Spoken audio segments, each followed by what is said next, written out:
خدا کی قسم میں نے اپنی نگاہیں اٹھائیں، محمد رسول اللہ صلی اللہ علیہ وسلم کے پاک چہرے پر نگاہ ڈالی،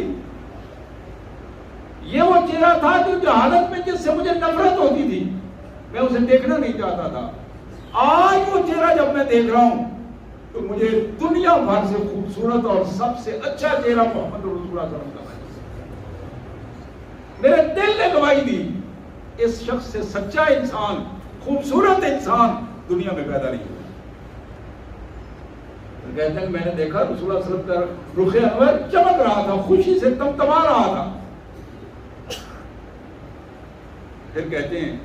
کہ یہ میری زندگی کے دو دور تھے۔ اس دوسرے دور میں نے محمد رسول اللہ صلی اللہ علیہ وسلم کی اطاعت کی، آپ کا حکم مانا ہے، آپ کے ساتھ زندگی گزاری ہے، اور مجھے یہ یقین ہے کہ اگر میں اس دور میں فوت ہو جاتا تو میں سیدھا جنت میں جاتا۔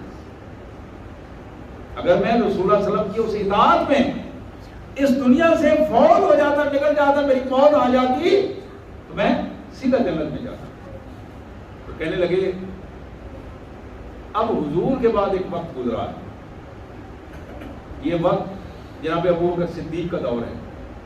یہ وقت جناب فاروق اعظم رضی اللہ تعالیٰ عنہ کا دور ہے، یہ وقت جناب عثمان غنی رضی اللہ تعالیٰ عنہ کا دور ہے، یہ وقت جناب علی المرتضیٰ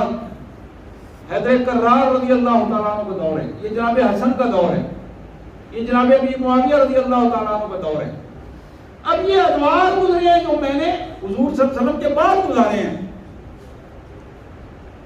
ان ادوار میں مجھ سے بہت ساری زیادتیاں ہوئی ہیں۔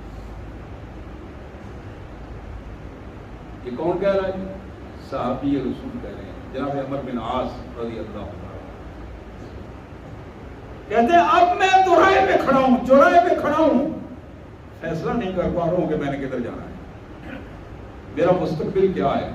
میرے ساتھ کیا ہوگا۔ ہمارا ایمان کہتا ہے کہ وہ جنتی ہیں، صحابی رسول ہیں، اللہ تعالیٰ ان کو ان کے قبر کو نور سے بھر دے، لیکن ان کا نیت جو ہے وہ ہمارے لیے ایک بہترین نشان راہ ہے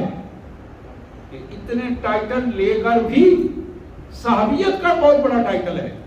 فاتح مصر کا بہت بڑا ٹائٹل ہے، لیکن قوت احساس کی بات یہ ہے، کہتے ہیں کہ یہ تیسرا